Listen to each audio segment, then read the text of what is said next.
प्राचीन समय में विद्यार्थी गुरुकुल में रहकर ही पढ़ा करते थे।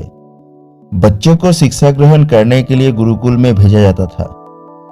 बच्चे गुरुकुल में गुरु के सानिध्य में आश्रम की देखभाल किया करते थे और अध्ययन भी किया करते थे।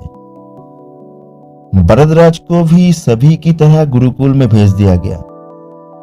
वह आश्रम में अपने साथियों के साथ घुलने मिलने लगा, लेकिन वह पढ़ने में बहुत ही कमजोर था। गुरुजी की कोई भी बात उसे कम समझ में आता था। इस कारण सभी के बीच उपहास का कारण बनता है।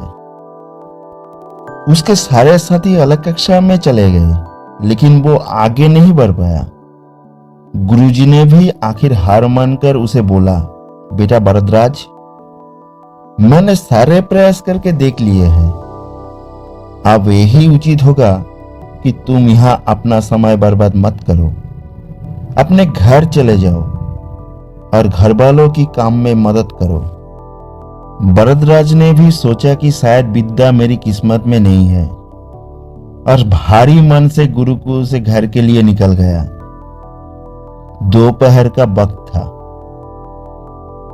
रास्ते में उसे प्यास लगने लगी। इधर उधर देखने पर उसने पाया कि थोड़ी दूर पर कुछ महिलाएं कुएं से पानी भर रही थी। वह कुएं के पास गया। वहां पत्थरों पर रस्सी के आने जाने से निशान बने हुए थे। तो उसने महिलाओं से पूछा, यह निशान आपने कैसे बनाए? तो एक महिला ने जवाब दिया, बेटे, ये निशान हमने नहीं बनाए। ये तो पानी सींचते समय कोमल रस्सी के बार बार आने जाने से ठोस पत्थर पर भी ऐसे निशान बन गए हैं। भरद्वाज सोच में पड़ गया। उसने विचार किया कि जब एक कोमल से रस्सी के बार बार आने जाने से एक ठोस पत्थर पर गहरे निशान बन सकते हैं, तो निरंतर अभ्यास से मैं विद्या ग्रहण क्यों नहीं कर सकता? भरद्वाज ढेर सारे उत्साह के साथ वापस गुरुकुल आया और अथक कड़ी मेहनत की। गुरुजी ने भी खुश होकर भरपूर सहयोग किया।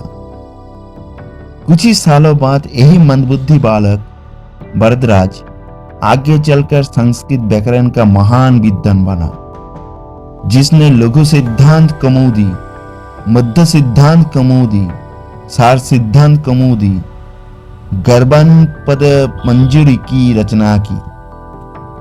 दोस्तों, अभ्यास की शक्ति का कोई तुलना नहीं है। यह आपके हर सपने को पूरा कर सकती है।